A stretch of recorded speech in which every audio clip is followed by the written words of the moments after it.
Hind everyone.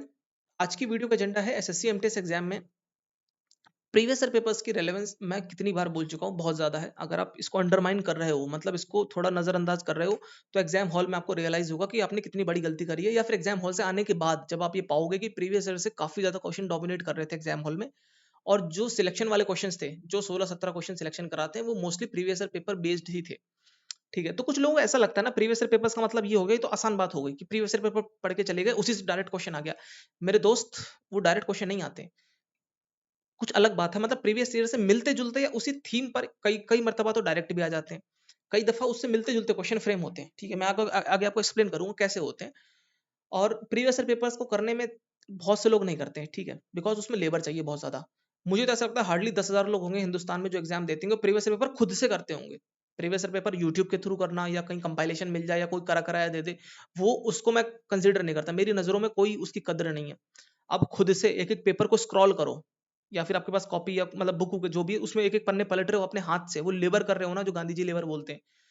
तो आपको मैं मान सकता हूँ आप इस 10,000 की लीग में हो जिसने खुद से एफर्ट करा है।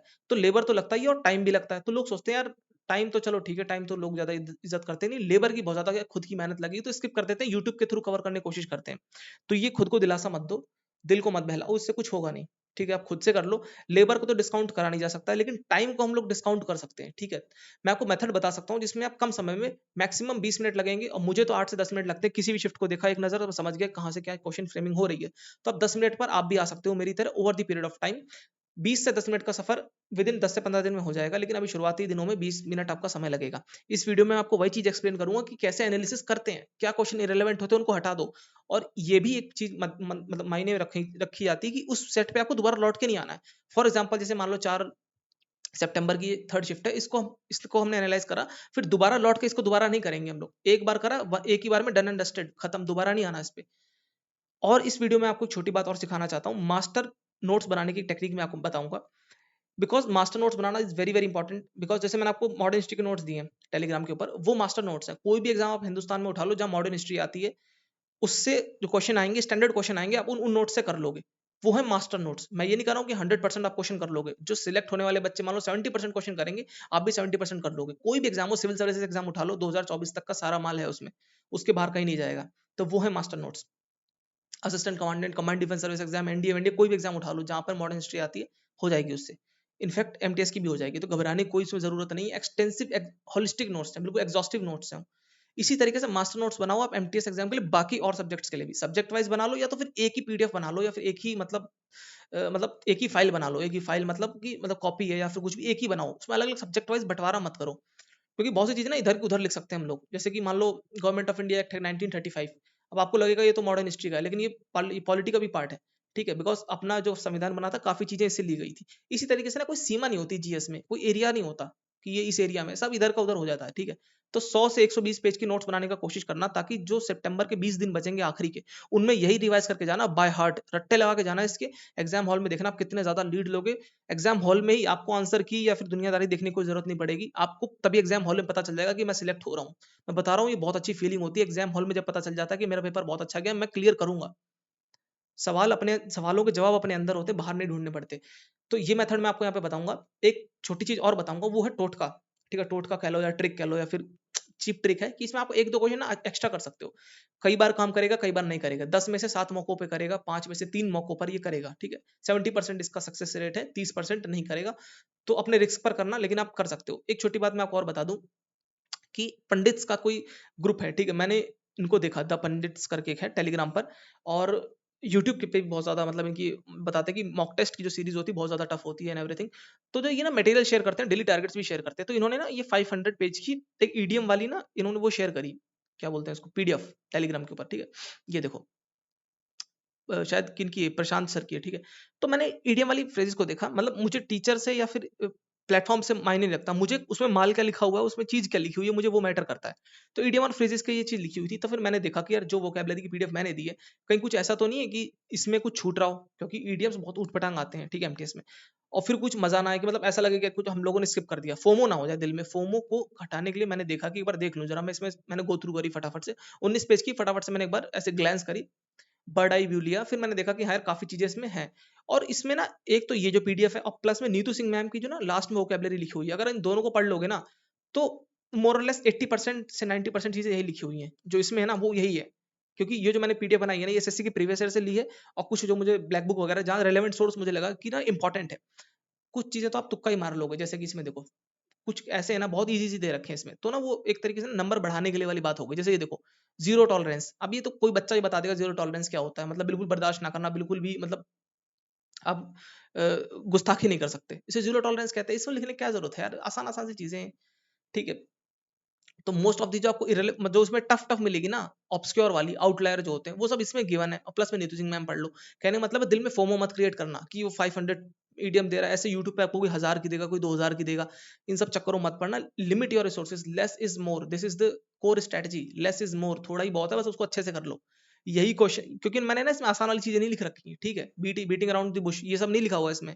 देख लेना, इसमें सब कुछ टिंच टॉप वोकैब्युलरी लिखी जो जहां फंसते हो। समझ गए बात को। अब आ जाते हैं इसकी तरह एनालिसिस के ऊपर। मैं आपको मतलब जो समस्या आप जूझते हो ना, उन समस्याओं को मैं भी समझता हूँ कि ना ये ऐसा होता होगा मन में कि ये पीडीएफ दिख गई, वो पीडीएफ दिख गई, और वो टीचर भी इतना अपीलिंग लग रहे हैं कि नहीं नहीं ये सही है, सही है। टीचर पे मैं नहीं कह रहा हूँ कि टीचर या उनके कंटेंट के, मैं एक बात बता रहा हूँ कि ना कभी दिल में फोमो मत रखना, मास्टर नोट्स बना कर रखो। ये फाइल जो है ना, ये भी मास्टर नोट्स ही एक तरीके से, ये मास्टर नोट्स ही एक तरीके से। मैं हमेशा इस चीज को बहुत फॉलो करता हूँ, मास्टर नोट्स होनी चाहिए अपने पास। कि जो भी मैं ऐड करूंगा ना, देखो इसमें मैंने अगर चीजें ऐड भी करी है ना, तो ये अलग से टाइप करके ऐड कर दी है।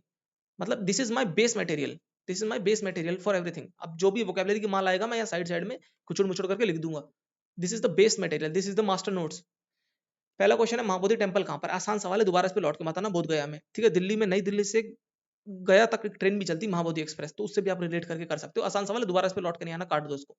दूसरा सवाल है, which is the most powerful weapon that enables the parliament to ensure executive accountability. अगर मैं आपसे एक छोटी बात पूछूं, भारत का एग्जीक्यूटिव और लेजिस्लेचर और जुडिशरी, इन तीनों का आपको पता होना चाहिए कि एग्जीक्यूटिव में कौन कौन फॉल करता है। प्रेसिडेंट, वाइस प्रेसिडेंट, आपका सीएजी फॉल करता है कि, सीएजी कह रहा हूँ, वो अटॉर्नी जनरल फॉल करता है कि नहीं करता, president, prime minister, council of minister, कि एग्जीक्यूटिव में कौन कौन लोग आते हैं, एक नजर देख लो, ठीक है। उसके अलावा ये पूछ रहा है कि मतलब वो कौन सा वेपन है या फिर वो कौन सा मोशन होता है ना। देखो पार्लियामेंट में ना मोशन चलते हैं अलग अलग, ठीक है।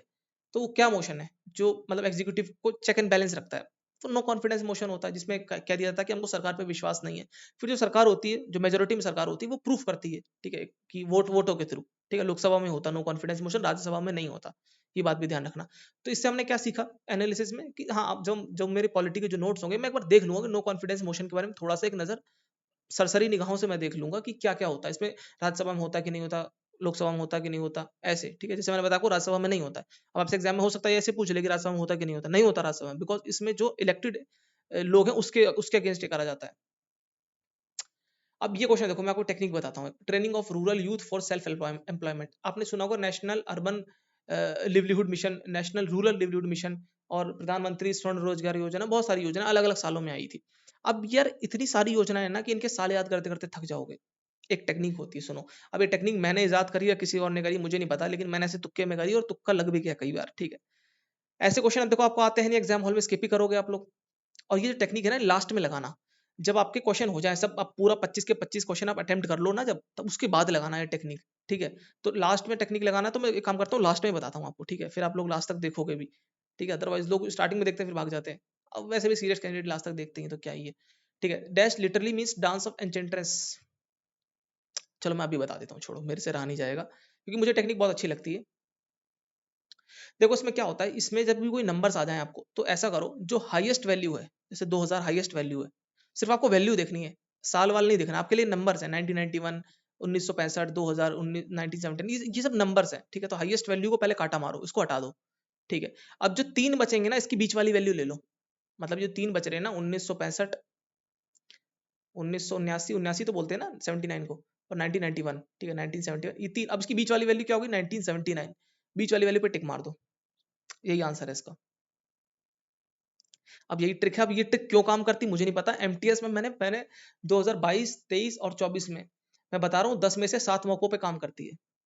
अब अजीब सी ट्रिक है, आप अपने रिस्क पे लगाना, मेरे से मत बोलना कि देखो भैया क्वेश्चन गलत हो गया। अगर ये थोड़ा सा आपके अंदर खुराफात वाला एलिमेंट है, थोड़ा रिस्क ले सकते हो अगर आप, तो ये चीज कर सकते हो। मैं आगे भी फिर दिखाऊंगा, फिर देखो टेक्निक लगेगी। इसी पेपर में 2 सवालों में लग गई हो, ठीक है। अब 2 सवालों में लग गई मतलब 8 नंबर मिल गए एक्स्ट्रा आपको। अगर आपका बजट हाई है, मतलब आपके पास ना बहुत स्कोप है कि आपने 17 सवाल ठीक कर लिए, ठीक है यार, 16 में नंबर ले लेंगे, एक सवाल में 3 क्वेश्चन का रिस्क तो खेल ही सकते हैं ना। Let's Gamble.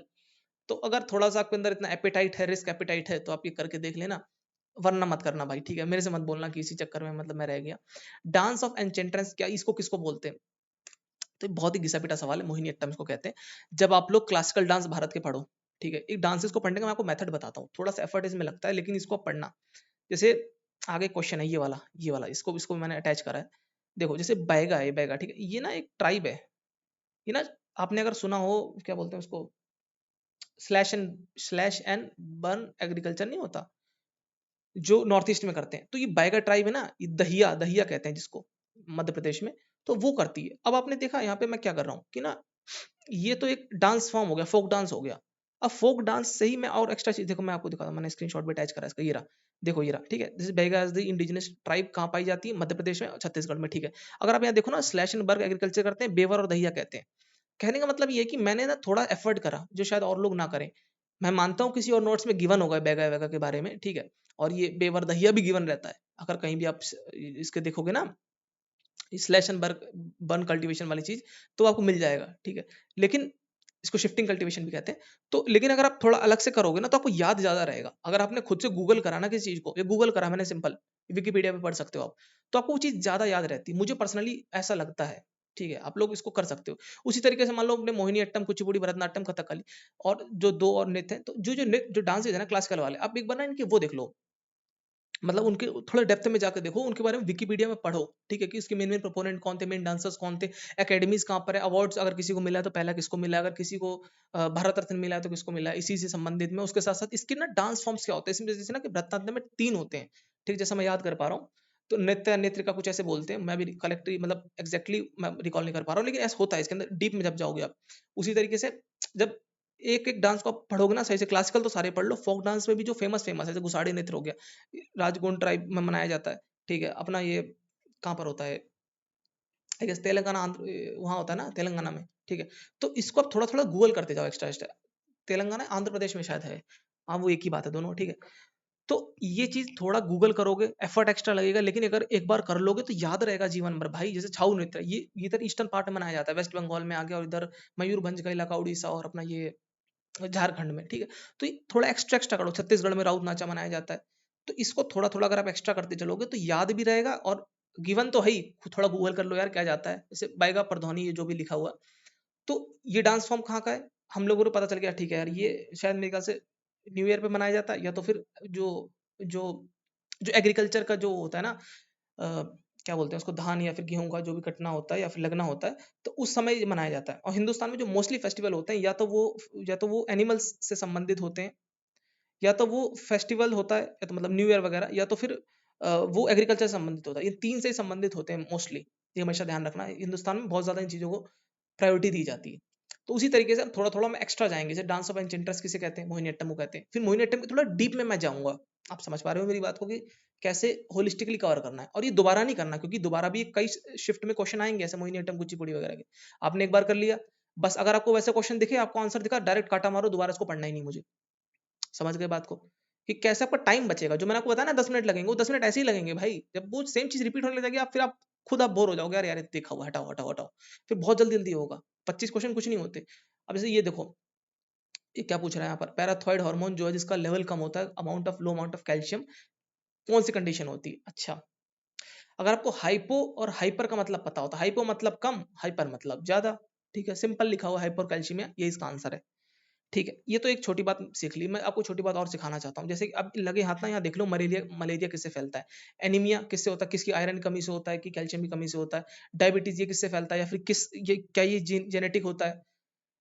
अब इसी मोमेंट पे जो आपके मास्टर नोट्स बने हुए हैं, मैं मान के चलता हूँ उन मास्टर नोट्स में आपके पास ह्यूमन डिजीज वाली एंगल होगा, मतलब ह्यूमन डिजीज वाला माल आपने लिख रखा होगा उसमें। ठीक है, आपने वहीं लगे हाथ देख लिया, हाँ यार मलेरिया जो है ये प्रोटोजोआ से फैलता है, बस बात खत्म।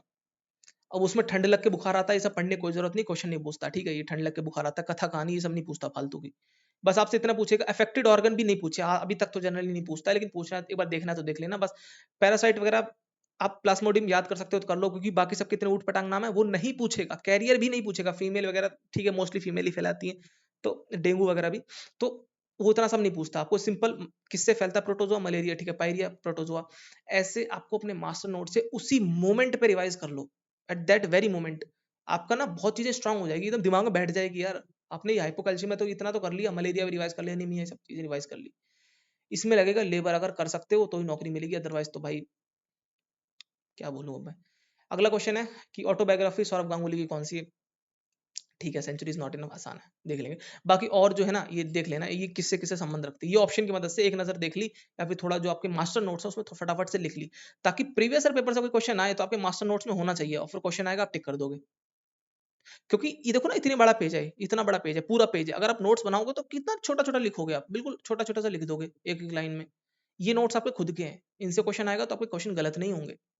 बाकी आपको अदरवाइज भी जैसे ऑटोबायोग्राफीज होती हैं क्रिकेटर्स की हो गई, चाहे वो बॉलीवुड सेलिब्रिटीज की हो गई, वो तो आप नोट्स बनाओगे, अगर वहां पर गिवन है तो इनको मत लिखना, मतलब रिपीट मत करना, वहां पर ना छोटा सा स्टार बना लेना, अपना कोई भी सिंबल बना लेना, स्टार बना लेना, गामा बना लेना, बीटा बना लेना, कुछ भी बना लेना, ताकि आपको पता चल जाए कि ये कोड जो है ना, ये कोड आपका पर्सनल होगा कि हाँ यार ये मैंने किसी प्रीवियस ईयर में देखा है। और जितनी बार देखो उतनी बार उस स्टार को बनाते चले जाओ, ऐसे ऐसे करके कि हाँ 3 बार देखा, 2 बार देखा, ठीक है। और एक चीज और यूज कर सकते हो आप लोग, आपको शायद मेरे मॉडर्न हिस्ट्री के नोट्स में देखने को कोई चीज मिली होगी कि ना मैं ना छोटा सा आर बना के ऐसे लिख देता था, आर इसका मतलब ये होता है ना इसको रिवाइज करना है मुझे, ठीक है। और जिसको बार बार आप भूल रहे हो तो उसको बी बना लो कि भूल रहा हूँ, मतलब कुछ भी आप लिख सकते हो अपने अकॉर्डिंग, कोई भी कोड बना, कोडिंग की मदद से करा करो, ज्यादा अच्छा हेल्पफुल रहेगा। 1857 बिहार में किसने करा? कुंवर सिंह ने करा, आसान सवाल है, ठीक है। और कौन कौन लीडर्स थे बिहार में, या फिर चंपारण, जैसे राजकुमार शुक्ला, जहां तक मैं, मुझे ऐसा लगता है राजकुमार शुक्ला, राजेंद्र प्रसाद शायद ये चंपारण सत्याग्रह में थे। ये भी आप एक्स्ट्रा कर सकते हो कि बाकी और लोग जो इनके नाम दे रखे हैं, जिन जिन महानुभावों के, ये किस किस से संबंध रखते थे। Pre monsoon shower Kerala Karnataka में आते हैं, इसको क्या बोलते हैं? इसमें एक ब्लॉसम शावर नहीं दे रखा, ठीक है, वो कल बैसाखी भी जिसे कहते हैं, उसको, वो वेस्ट बंगाल में होता है, ठीक है। ये शायद किसी और शिफ्ट में क्वेश्चन आया था, कल बैसाखी वाला या ब्लॉसम शावर का था, वो वहां पर कहते हैं, क्या बोलते हैं उसको, वेस्ट बंगाल में, ठीक है। अगर आपने प्री मॉनसून शावर फिर दोबारा क्वेश्चन देख लिया किसी और एग्जाम में, शायद 2022 में आया था, मैं अभी एक्जैक्टली नहीं समझ पा रहा हूँ, लेकिन आया है क्वेश्चन वो, ठीक है, मैंने देखा है उसको। यहाँ पर एक क्वेश्चन आ गया, उसको मैंगो शावर कहते हैं केरला कर्नाटका में, ठीक है। ये टी शावर, ग्रेप शावर, बनाना शावर, ये सब कुछ नहीं होता, सिर्फ मैंगो शावर होता है, कल बैसाखी और ब्लॉसम शावर होता है, ठीक है। ईरानी कप, ये यार करंट का मैं बोलूँ या जो भी बोलूँ, बिकॉज स्पोर्ट्स के मोस्टली करंट बेस्ड क्वेश्चन आते हैं, और ये वाले तो खैर ज्यादा आते भी नहीं, वो जो नेशनल जो गेम्स होते हैं उनसे ज्यादा क्वेश्चन आते हैं, ठीक है। पैरा गेम्स हो गए, नेशनल पैरा गेम्स हो गए, या फिर नेशनल गेम हो गए उस साल के और पिछले साल के, ठीक है। उसकी मैं लास्ट में सोचूंगा आपको कंपाइलेशन दे दूंगा करंट अफेयर की, तो उससे कर लेना, अदरवाइज अगर अभी आप कवर कर रहे हो तो उसको कर लो, इसके लिए फॉर द टाइम बिंग मैं इसमें कुछ कमेंट नहीं करना चाहता, ठीक है। बिकॉज ये करंट क्वेश्चन है, 2023 में ईरानी कब का था, 23 में आया, तो फिर ठीक है। मध्य प्रदेश ने वैसे करा था 2023 वाला, ठीक है। पहली वुमेन कौन है, स्टैटिक का क्वेश्चन है, जिसने ग्रैमी जीता, Tanvisha is the right answer, ठीक है। रिपीटेड क्वेश्चन है, इसमें ज्यादा एफर्ट नहीं। अब देखो, अब आपको पता चल गया तन्विशा है, रिपीटेड क्वेश्चन, आप दोबारा इस पे क्वेश्चन में लौट के आना ही नहीं है, ठीक है। आपने क्वेश्चन को हाथ के हाथ खत्म कर दो, बिल्कुल डन एंड डस्टेड कर दो, दोबारा लौट के आना ही नहीं, अब समझ रहे हो। अब आप इस पीडीएफ में लौट के क्यों आओगे, आपने लगभग सब चीज देख ली है, जो नहीं, जो वर्थ इट थी नोट्स में लिखने वाली वो ये है, बाकी तो और मुझे तो नहीं लग रहा कि कुछ इसमें लिखने लायक है। अभी तक तो कुछ भी नहीं है।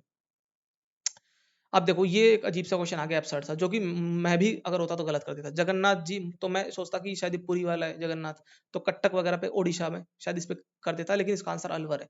अब इस ऐसे क्वेश्चंस के लिए थोड़ा सा हमको, मतलब कुछ तो नेगेटिव होंगे यार, 100% श्योरिटी नहीं होती अगर ये रिपीटेड क्वेश्चन है, क्योंकि मैंने अभी तक इसको देखा नहीं है, शायद 18-19 में आया हो, क्योंकि 19 वाले पेपर मुझे अभी अच्छी तरीके से याद नहीं आ रहे हैं, तो शायद ये अलवर वाला उसमें 2019 में क्वेश्चन आया, क्योंकि 20 तक के तो मैंने सारे क्वेश्चन देख रखे हैं, ठीक है। तो वो क्वेश्चन में नहीं था। अब तो फिलहाल मैं इस पे कमेंट नहीं कर सकता। Chief minister learn and earn scheme of Madhya Pradesh क्या प्रोवाइड नहीं करेगी इसमें से? थोड़ा कॉमन सेंस भी एग्जाम में टेस्ट हो जाती है, बड़ा ही अच्छा एग्जाम होता है ना, कई चीजें टेस्ट हो जाती है, common sense is not that much common, Voltaire ने कहा था। इतनी कॉमन भी नहीं कि लोग सोचेंगे कि चलो अब मैं स्कीम, सारी स्कीम पढ़ने बैठ जाऊं। कॉमन सेंस लगाओ यार, देखो सिविल की चीफ मिनिस्टर ने कोई लर्न एंड अर्न की स्कीम यूज करी, अर्न का मतलब क्या कि पैसे भी कमाओगे और सीखोगे भी, ठीक है। अप्रेंटिसशिप टाइप की होगी, पैसे कमाओगे तो जाहिर सी बात है कि फाइनेंशियल असिस्टेंस, कुछ तो स्टाइपेंड मिलेगा, ठीक है। ट्रेनिंग मिलेगी, वो तो बाय डिफॉल्ट मिलेगी यार, लर्न कर रहे हो तो मिलेगी, लर्न कर रहे हो तो स्किल भी सिखाएंगे आपको, ठीक है। लैपटॉप मिलेगा नहीं मिलेगा इसकी कोई क्लैरिटी नहीं, because it is kind of freebies type का, मान लो इसको लैपटॉप कुछ दे दिया किसी को फ्री में। फाइनेंस असिस्टेंट इसलिए मिलेगी बिकॉज अप्रेंटिसशिप अगर आपको जानते हो तो उसमें पैसे मिलते हैं, ठीक है। वही असिस्टेंट वही कहते हैं जो स्टाइपेंड जिसको देते हैं, जिसको मानदेय कहते हैं हिंदी में। लैपटॉप इसका मोस्ट लग रहा है कि एलिमिनेट करके आप लैपटॉप पर पहुंचोगे कि ये तो गवर्नमेंट नहीं ही देगी, ठीक है, ठीक है। कॉमन सेंस से कर लिया, ऐसे कॉमन सेंस से बहुत क्वेश्चन होंगे आगे। नरेंद्र मोदी क्रिकेट स्टेडियम अहमदाबाद, आसान सवाल, दोबारा लौट के नहीं आना, काम खत्म। अब ये नहीं कि सारे स्टेडियम याद करने बैठ गए, ऐसा नहीं, ये जस्ट आपको टेस्ट करने के लिए आसान क्वेश्चन है। अकॉर्डिंग टू सेंसस ऑफ 2011, एक क्वेश्चन और आया था इसी में, ये सेंसस से मुझे याद आ गया, 2024 में आया था, जिसमें पूछा था कि आसान क्वेश्चन था कि लोएस्ट यूटी कौन सी जहां पर सबसे कम पॉपुलेशन है। आसान क्वेश्चन था, ठीक है। अब यहाँ पर सेक्स रेशियो पूछ रहा है, सबसे कम कहाँ पर है, तो और स्टेट या यूनियन टेरिटरी दोनों दे दी यहाँ पर। क्वेश्चन आपसे ऐसे पूछ सकता है कि स्टेट कौन सा या यूनियन टेरिटरी कौन सा, आपको सेपरेटली याद करना है, ठीक है। आप ना इतने आंकड़े याद करने बैठ जाते हो, बिल्कुल डीप डीप वाले, पॉइंट में भी, पॉइंट 2 डिजिट में भी याद करते हैं लोग। मैं देखता हूँ यार ये क्यों कर रहे हो यार ऐसा, आगे वाली डिजिट तो याद नहीं हो रही, पीछे वाली याद करने बैठ रहे हैं लोग, मतलब इतना पॉइंट ब्लैंक पे क्वेश्चन आएगा तो कोई नहीं कर पाएगा, खाम खाम परेशान रहते हैं। दमन एंड दीव उसका राइट आंसर है। स्टेट पूछता, क्योंकि यहाँ पर दमन एंड दीव यूनियन टेरिटरी भी दे दी, अदरवाइज हरियाणा हो सकता था, ठीक है, लोएस्ट सेक्स रेशियो में। लेकिन दमन दीव उससे भी कम है, यूटी की, क्योंकि दोनों को ऑप्शन दे दिया ना, यूटी भी दे दिया, ठीक है, ठीक है, ठीक है। स्टेट स्टेट रहता तो हम लोग कर लेते इसको, ठीक है। ठीक है, ठीक है, ठीक है।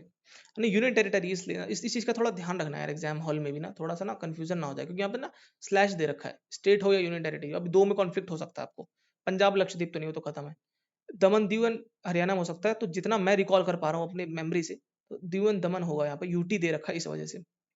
1935 गवर्नमेंट ऑफ इंडिया एक्ट पूछा है कि 3 ऑप्शन दे दिए हैं, ठीक है, यूपीएससी टाइप की इंटीजर टाइप क्वेश्चन बनाने की कोशिश करी इन्होंने, और बड़ा ही चीप सा क्वेश्चन बना दिया इन्होंने, सस्ता सा। देखो ब्रिटिश पार्लियामेंट ने करा, सबको पता है कि हाँ ठीक है, तो ब्रिटिश ने करा होगा। 2 एक्ट बनाए, इंडिया बर्मा को जो है ना वो अलग अलग, मतलब अलग अलग कर दिया गया था, बर्मा तो पहले अलग कर दिया गया था, शायद 1857 में जो है बर्मा का, मतलब उसको डिसमेंटल कर दिया था, अलग पार्ट बना दिया था। उसको हालांकि करता ब्रिटिश ही था, उसको भी रूल, लेकिन वो फिर कानून अलग अलग बनाएगा, ये भी बात ठीक है। अगर कोई किसी जगह कोई ऑप्शन गलत होगा तो यही होगा, ठीक है। डेट ही गलत कर सकते हैं भाई, डेट्स मोस्टली गलत होती हैं अगर ऐसे इंटीजर वाले क्वेश्चन आ जाए। अगर आपने 1 अप्रैल 1935 समझ के टिक मार दिया, आप खुद कॉमन सेंस लगाओ, इस पूरी कवायद में, इस पूरे ऑप्शंस में क्या गलत कर सकता है एग्जामिनर, एग्जामिनर की दृष्टि से सोचो एक बार, आप क्या गलत करेगा, डेट ही तो गलत कर सकता है भाई, और डेट ही गलत है इस ऑप्शन में, ठीक है। अब कब हुआ था मुझे भी नहीं पता, लेकिन इसकी डेट गलत है, क्योंकि मुझे ऐसे क्वेश्चन में बहुत लगा चुका हूँ जिसमें ना क्वेश्चन डेट्स जनरली गलत होती हैं। बिकॉज ये ना एब्सोल्यूट नॉलेज बहुत ही एब्सोल्यूट हो गया, बहुत ही पिन पॉइंट करके पूछ लिया, जैसे ना मान लो पार्लियामेंट रिफॉर्म किस डेट को आया, किस महीने में, किस साल को आया। साल तो हम बता देंगे कि ठीक है 1909 में आ गया, लेकिन हम दिन और तारीख नहीं बता सकते, दिन और वो महीना, ये थोड़ा मुश्किल होता है, साल सबको याद रहता है, इसलिए एग्जामिनर यहाँ पर ये टेस्ट कर रहा था। 42वीं संशोधन सीए जो हुआ, 42 कॉन्स्टिट्यूशनल अमेंडमेंट एक्ट हुआ, ये कब हुआ, ठीक है, 1976 पे आप टिक मार दोगे, आगे बढ़ जाओगे, आगे मत बढ़ो, पहले देख लो 42 में हुआ क्या क्या था, क्या क्या चीजें हुई थी, ठीक है। जो स्वर्ण सिंह कमेटी ने कहा था कि फंडामेंटल ड्यूटीज को इंक्लूड करो, वो इसी के माध्यम से हुई थी। राष्ट्रपति जो है उसको प्रधानमंत्री की बात, कैबिनेट की बात माननी ही पड़ेगी, ये 42वें संशोधन में हुआ था। प्रियम्बल में 3 वर्ड जो जोड़े थे, सोशलिस्ट, सेकुलर, और एक और जोड़ा था वर्ड, आई गेस, कौन सा वर्ड है, सोशलिस्ट, सेकुलर, एक वर्ड और था यार, सॉवरेनिटी था कि नहीं, सॉवरेनिटी नहीं था, एक वर्ड और था, 3 वर्ड थे, ठीक है, वो इसी में जोड़े गए थे, ठीक है, 1976 में। और फिर 42वें संशोधन देख लो, 44th वाला, 44वां, उसमें क्या क्या हुआ, इससे ज्यादा क्वेश्चन फ्रेम होते हैं, ठीक है।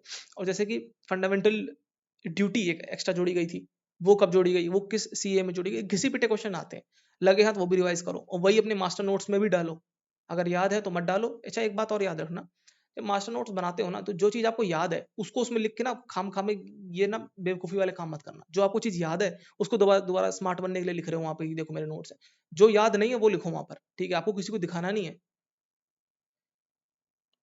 ठीक है। कौन सी मतलब पर्सनैलिटी थी जो वेस्ट बंगाल से बिलोंग करती थी, अगर आपने इटमोलॉजी सुनी हो कभी, इटमोलॉजी मतलब होता है किसी शब्द से ना आप उस शब्द का थोड़ा अंदाजा लगाओ कि क्या हो सकता है।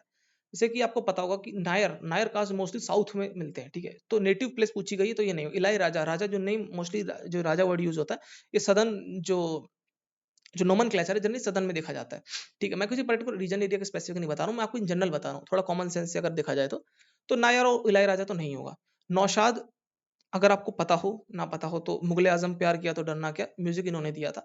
अगर मैं एग्जाम हॉल में होता तो इन दो में कंफ्यूज होता तो बप्पी लहरी पे मैं टिक मारता। मुझे नेटिव पर्सनैलिटी सच में आंसर नहीं पता, एब्सोल्यूट नॉलेज से नहीं कर सकता था मैं इसको, तुक्के से या फिर कैलकुलेटेड गेस वर्क से कर सकता था। नौशाद के साथ मैं जाता तो यही सोचता कि महाराष्ट्र या मुंबई से ताल्लुकात रखते होंगे, बप्पी लहरी इसका आंसर हो सकता था। नौशाद पे भी टिक मारा जा सकता था, लेकिन 50-50% पे आ गए हम लोग, ठीक है।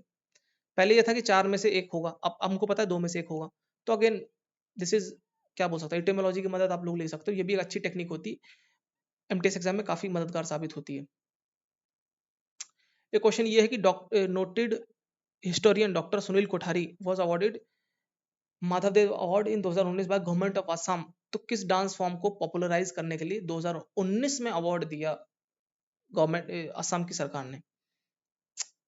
अच्छा एक बात और याद रखना, अगर याद क्या रखना मतलब आपको रियलाइज हो जाएगा over the period of time. Just a second.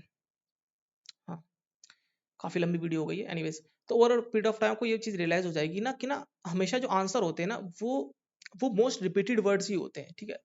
मतलब कोई आपको ऐसे आउटलायर वर्ड कोई दिख जाए, मान लो कोई अजूबा सा शब्द दिख गया कहीं से, वो जनरली आंसर नहीं होता। जैसे ओजापली आपने कभी नाम नहीं सुना होगा, मैंने भी नहीं सुना। ये बागुरुम्बा मैंने भी नहीं सुना, लेकिन सतारिया मैंने सुना है, बिहू मैंने सुना है, ठीक है।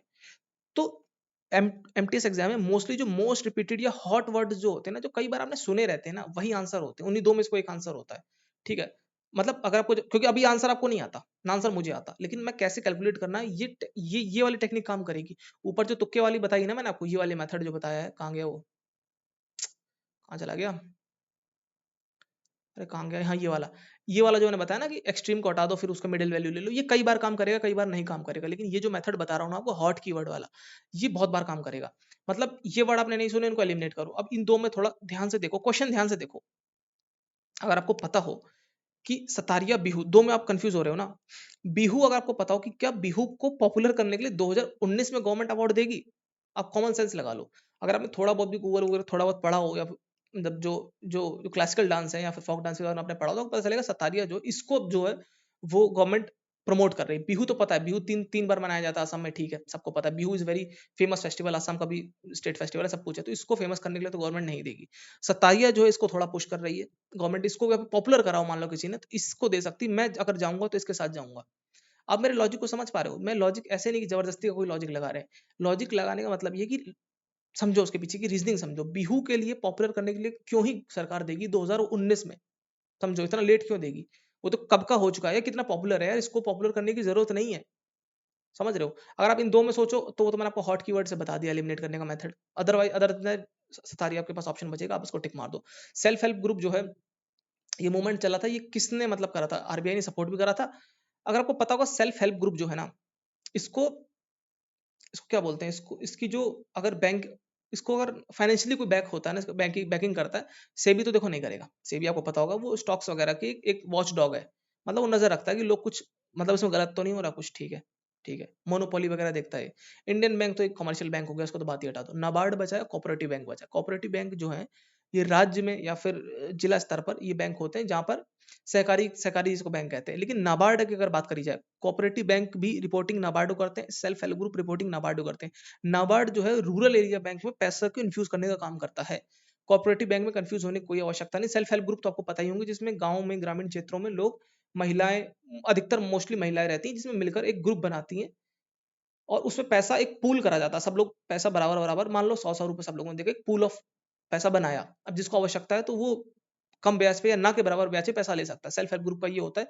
इसके अलावा ये तो एक बात हो गई सिर्फ पैसे की। दूसरी बात होगी, मान लो कुछ उन्होंने नया बनाया, मान लो कोई कोई घास होती है तो उसकी मदद से कोई टोकरी बना रहे हैं, तो कोई कुछ कुछ जैसे मान लो लिज्जत पापड़ आपने सुना होगा, बहुत फेमस है शायद गुजरात में, तो वो भी सेल्फ हेल्प ग्रुप का ही है, ठीक है। बहुत सारे अचार वगैरह भी बना कर देते हैं, मतलब फेमस किसी जगह का अचार है तो वो सेल्फ हेल्प ग्रुप करते हैं। तो उन उस मूवमेंट को सपोर्ट फाइनेंशियली नाबार्ड ही करता है हमेशा। नाबार्ड इसका राइट आंसर है। ये इकोनॉमी का क्वेश्चन है और इसमें हमें कोई तुक्का लग नहीं सकता, ये नॉलेज का क्वेश्चन है। कोऑपरेटिव बैंक, अब मैं मान सकता हूँ इसमें आप कंफ्यूज हो सकते थे, बट ठीक है। अब बात आती है यहाँ पर कि नोट्स क्या बनाने हैं इसके। अब इतना बना लो, सेबी की स्थापना कब हुई, डायरेक्ट क्वेश्चन पूछेगा, स्टैंडर्ड क्वेश्चन है, ठीक है। आरबीआई कब हुई पता होना चाहिए आपको, 1935, ठीक है। आरबीआई दो एक्ट पे काम चलो मैं इकोनॉमी पढ़ाऊंगा तो मैं आपको पढ़ा दूंगा। आरबीआई के दो एक्ट होते हैं मोस्टली, बैंकिंग रेगुलेशन एक्ट और एक शेड्यूल कमर्शियल के लिए आरबीआई एक्ट है 1934 वाला, वो है, उससे काम करता है मोस्टली, ठीक है। उसी तरीके से नाबार्ड की स्थापना कब हुई, इसकी सब्सिडरीज कौन कौन सी है, मतलब और जो जो कौन कौन इसको रिपोर्टिंग करता है, जैसे सेल्फ हेल्प ग्रुप हो गया, कोऑपरेटिव बैंक हो गया, अर्बन लोकल, सब इसी को रिपोर्ट करते हैं।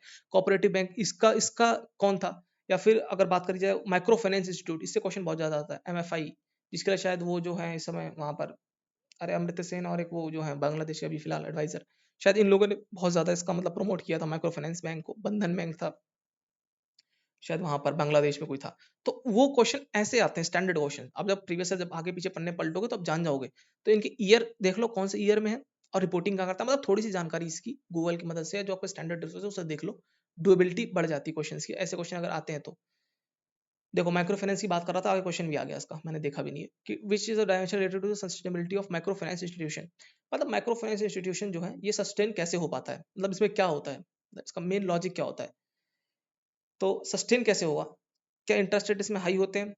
होते तो हैं, लेकिन सस्टेनेबिलिटी की जो बात होती है ना, वो डोनर फंडिंग पे होती है कि इसको फंड कौन करेगा, पैसे कौन देने वाला है उसको। सोशल इम्पैक्ट तो कोई खास होता नहीं इसमें। माइक्रो फाइनेंस क्या होता है ना, कोई भी छोटा मोटा उद्योग करना चाहता है ग्रामीण क्षेत्र में, तो उसके लिए माइक्रो फाइनेंस की जरूरत होती है, 10,000 20,000 50,000 रुपए, तो वो लोग दे देते हैं। प्रॉफिट मार्जिन ज्यादा ये लोग रखते नहीं है। इंटरेस्ट रेट कई बार ज्यादा भी होते हैं, लेकिन अगर गवर्नमेंट फंड कर रही है तो इंटरेस्ट रेट भी कम होते हैं, तो ये सब पॉइंट इसके एलिमिनेट हो गए। तो जो मेन सस्टेनेबिलिटी वाली बात है ना कि सस्टेन कैसे कर पाएगा, तो डोनर फंडिंग जो इसको फंड कौन कर रहा है, कई बार नाबार्ड कर देता है, बचा खुचा पैसा दे देता है, कई बार कोऑपरेटिव दे देते हैं, कई बार कोई बैंक भी दे देता है, कमर्शियल जो बैंक होते हैं शेड्यूल बैंक, तो वो डोनर फंडिंग वाली बात यहाँ पे आती है। ये दो क्वेश्चन इकोनॉमी के हैं, कोर क्वेश्चन है, टफ क्वेश्चन थे, मान के चलता हूँ मैं। अब देखो जो मैं आपको ऊपर ट्रिक बताई ना, वो बड़ी वाली वैल्यू हटा दो, छोटी वाली के बीच वाली वैल्यू ले लो, वो देखो यहाँ पर भी लग रही है। 8 को हटा दो, 5 6 7, 6 इसका आंसर है, खत्म। कितनी आसान सी ट्रिक है, अगर लग गई तो, अगर नहीं लगी तो फिर कोई बात नहीं। Long walk to freedom, Nelson Mandela, आसान सवाल है, दोबारा लौट के इसको आना नहीं है। ये बोल रहा है कि भाई साहब किसने यूनिट बनाई हॉर्स पावर, जो एक horse doing 33,000 foot pounds of work in 1 minute. अच्छा, इन्होंने थोड़ी सी बात एक्सप्लेन भी कर दी कि हॉर्स पावर को किसको बोलते हैं। एक हॉर्स पावर क्या होता है कि एक घोड़ा जो है 33,000 फुट पाउंड का जो काम कर रहा है 1 मिनट में, इसको हॉर्स पावर कह दिया। ठीक है, तो ये ना नोट करने वाली बात है। अगर क्वेश्चन कभी फ्रेम हो गया एग्जाम हॉल में, कर नहीं पाओगे आप। ठीक है, 33,000 की जगह 3,000 दे दिया तो टिक मार दोगे आप, समझ रहे हो? तो क्वेश्चन देखो प्रीवियस ईयर से बन रहा है, थोड़ा सा ना वो भी रखना पड़ता है पॉजिटिविटी कि हाँ क्वेश्चन आएगा, इससे मैं पढ़ रहा हूँ ना तो आएगा। अगर रखोगे ना तो फिर होगा भी वो चीज। अभी इससे पूछ रहा है कि किसने करा, तो उसमें लूसेंट में दिया हुआ बहुत आसान सवाल है, जेम्स वॉट है। ठीक है, सारे जेम्स जेम्स दे दिए देखो उन्होंने। जेम्स वॉट है आंसर, आसान क्वेश्चन है वैसे, कुछ ज्यादा इसमें रॉकेट साइंस नहीं है। हम्म। कौन सा क्लाइमेट, मतलब कौन सा टर्म यूज होता है भारत के क्लाइमेट को बताने के लिए, तो पता हम लोग ट्रॉपिकल कंट्री है, तो tropical monsoon is the right answer. बाकी और जो क्लाइमेट रीजन है, जैसे मैंने आपको बताया था ज्योग्राफी, जब मैं आपको नोट्स दिए थे और बताया था कि जो कोप्पन क्लाइमेट स्कीम है ना, एक बार उसको जरूर देख लेना कि ए बी किस में फॉलो करता है, बी एरिड में करता है, C D polar, E F, ऐसे देख लेना। इनसे क्वेश्चन आते हैं। कोप्पन क्लाइमेट वाला मैंने आपको शेयर भी करा टेलीग्राम पे। इस तरीके से अब क्लाइमेटिक जोन पढ़े तो लगे हाथ ये भी रिवाइज कर लिया। आप समझ पा रहे हो कितना आसान हो जाएंगी चीजें, मुझे बहुत आसान लगती है, क्योंकि ना आप सोचो कि अगर मैं एक तरफ से शुरू करूं और एक तरफ पे जाके खत्म कर दूं, तो कभी नहीं कर पाओगे यार। मैं सच बता रहा हूँ, कभी नहीं कर पाओगे। ये साथ के साथ ही चीजें चलने वाली होती है, और थोड़ा ना लेबर इंटेंसिव होती है, बहुत मेहनत करनी पड़ती है। ट्रॉपिकल वाला आपने पढ़ा, फिर साथ में ये रिवाइज करा, फिर आगे बढ़ते गए, तो थोड़ा टाइम लगेगा। लेकिन जब दोबारा कोई क्वेश्चन आ गया, मान लो ओपन क्लाइमेट का, आपको याद है, आप रिवाइज भी नहीं करोगे, आप ऐसे टिक मार दोगे। कोई क्लाइमेट का दोबारा क्वेश्चन आ गया, आपको चीजें पता है। आई होप मैंने अपना पॉइंट काफी हद तक क्लियर करा होगा इसमें। और दो क्वेश्चन थे जो सच में थोड़ा नॉलेज वाले थे, तो इसके लिए मैं कोशिश करूंगा इकोनॉमी जब आपको भी पढ़ाऊंगा, जिसके लेक्चर्स में बनाने में लगा हुआ हूँ, तो कवर हो जाएंगी चीजें। इकोनॉमी में आपको ऐसे पढ़ा दूंगा कि इसके बाद इकोनॉमी का कोई भी क्वेश्चन आ जाएगा विद ओपन चैलेंज। कोई भी क्वेश्चन आ जाएगा इकोनॉमी का, आप आराम से कर लोगे, इतना मुझे खुद पे विश्वास है, मेरे नोट्स पे मुझे विश्वास है, मेरी सिखलाई पे मुझे विश्वास है, और मैं आपको वो चीज सिखा दूंगा।